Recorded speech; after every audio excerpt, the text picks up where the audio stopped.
are the Yoruba people? What role did Ife play in the founding of the Yoruba? Hi, welcome to the Sankofa Pan-African series. Please click on your subscription and notification buttons if you've not yet done so. That's the way you can sustain us.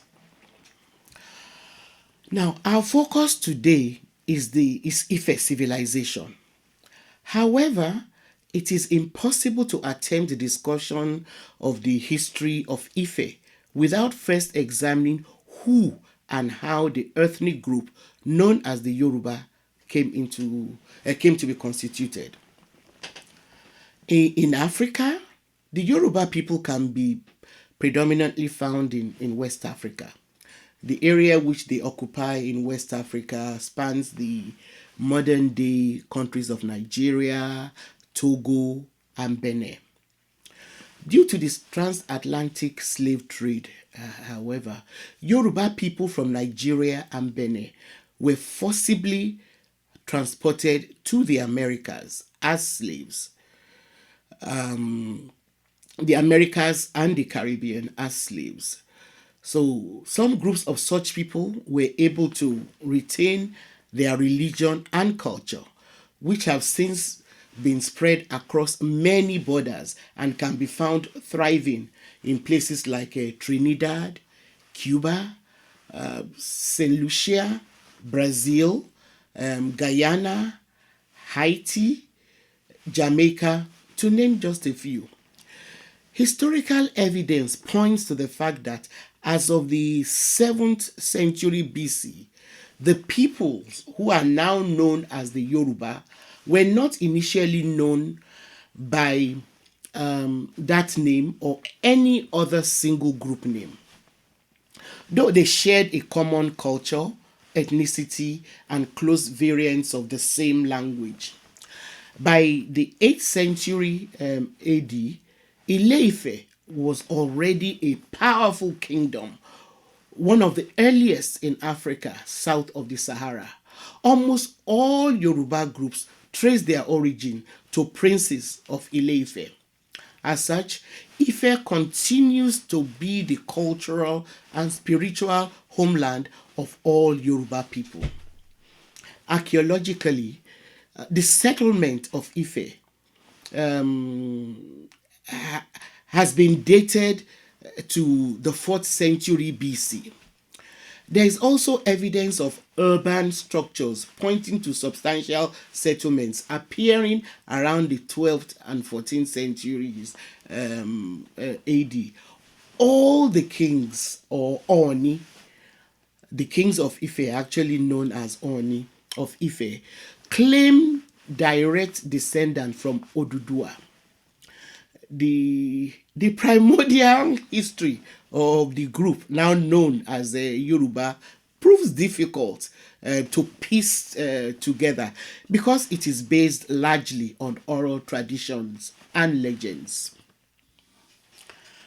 Some of these legends are so interesting that I can't resist sharing some with you.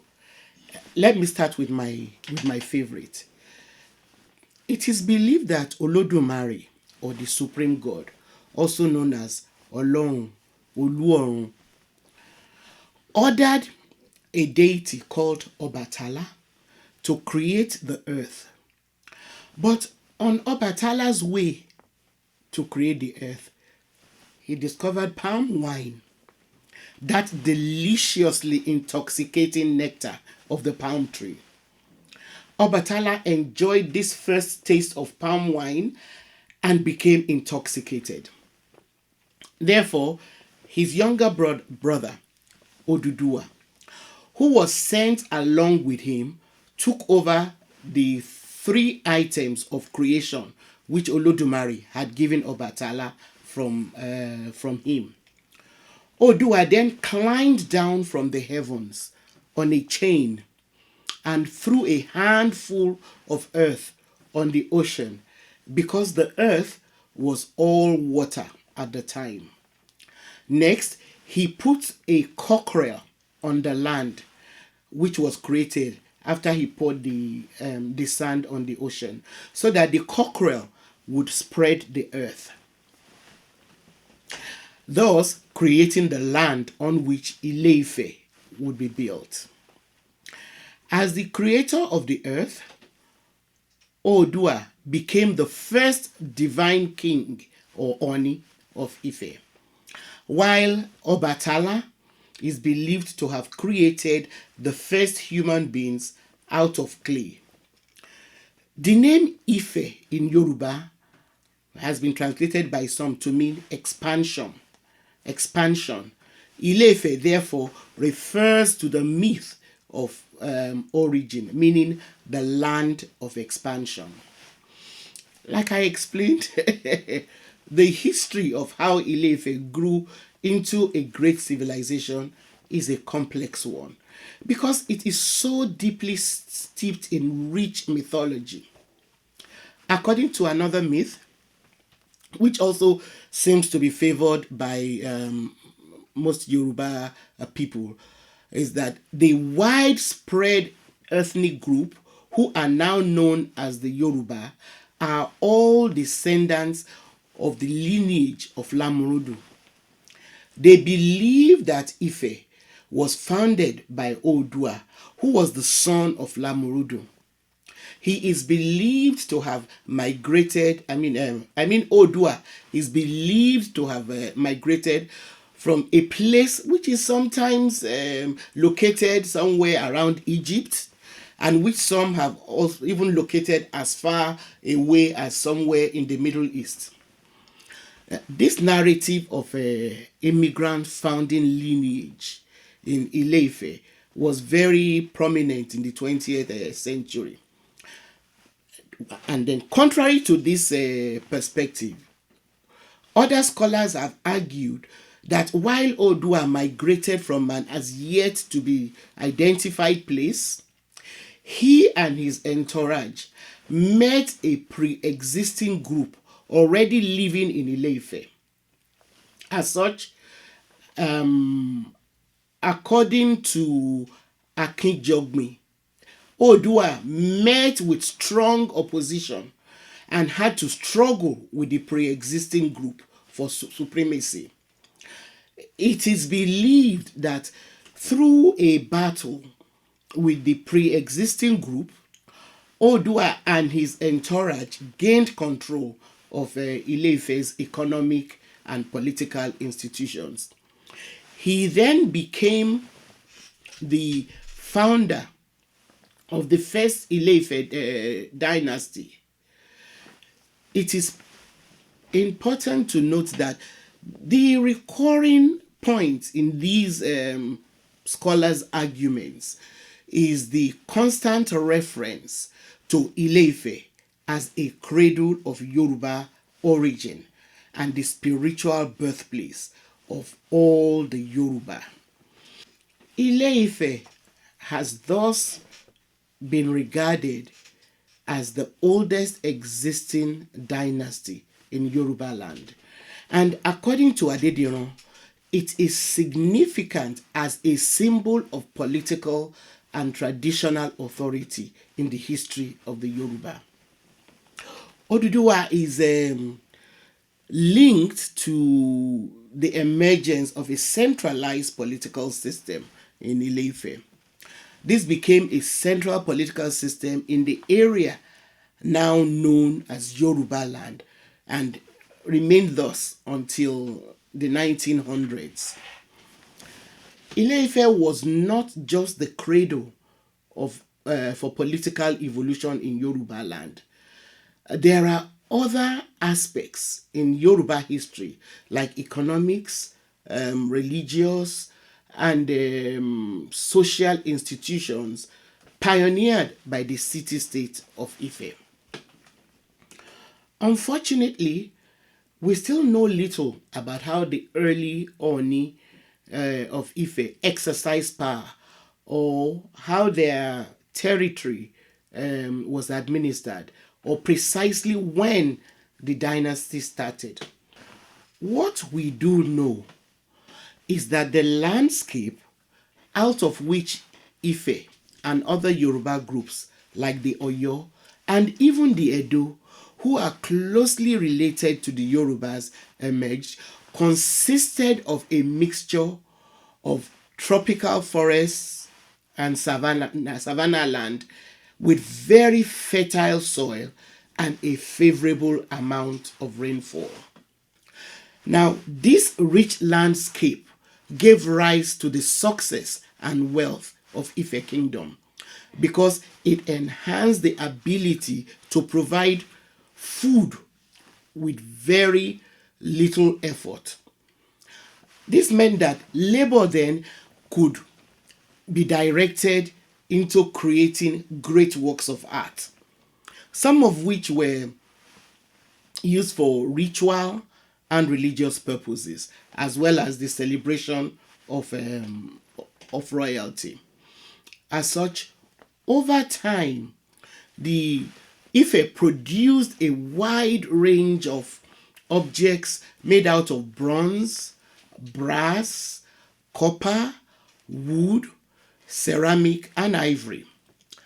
By the 1300s, sculptural tradition in terracotta, art, bronze, copper, brass became even more refined under the reign of Obalufun II, Anoni, who was regarded as the deity of brass, brass casting, weaving, and regalia.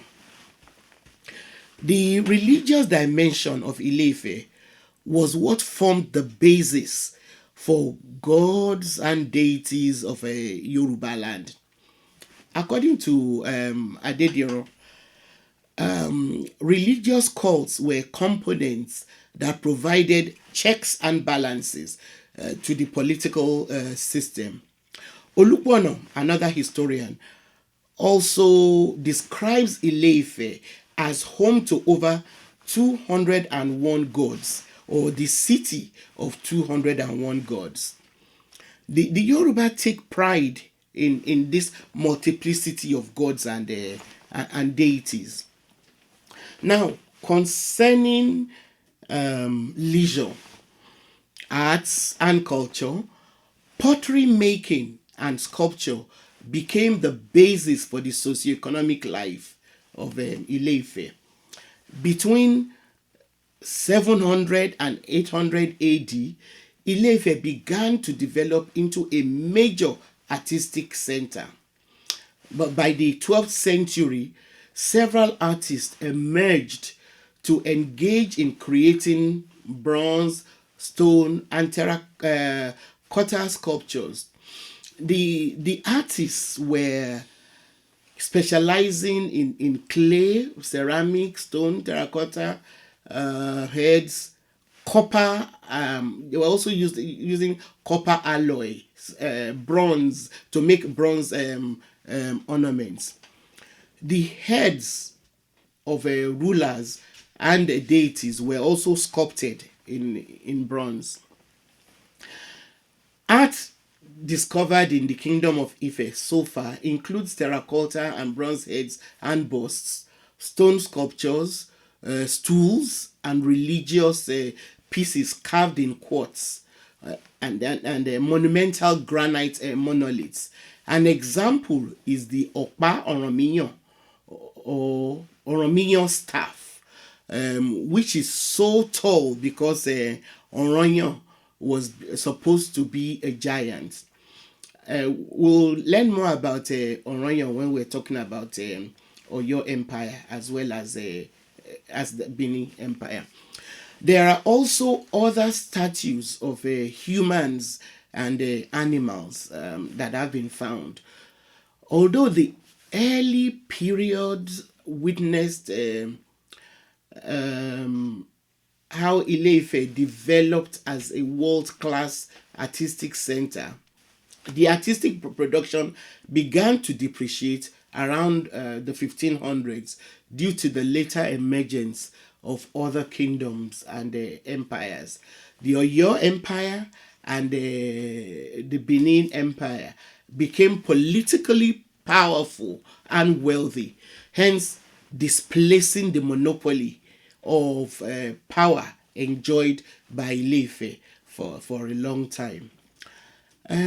Recently, there has been contestations regarding the relationship between the Oyo Empire and Benin Kingdom. And the AFC rider, argues that the dynasty which rules Benin is related by current tradition to the Yoruba complex of a kingship through a common ancestor, Oduduwa, the founder of Ife, like I said earlier on. While another account argues that Oronyo, who was the last born of Oduduwa, later founded Oyo and became the first Alaafin, and one of his children, Eweka the First, became the first Oba of Benin. But we'll learn more about this when we're talking about these two empires. We will look closer into these relationships in subsequent episodes. Please give us a thumbs up and spread the word about us with your contacts. See you next time.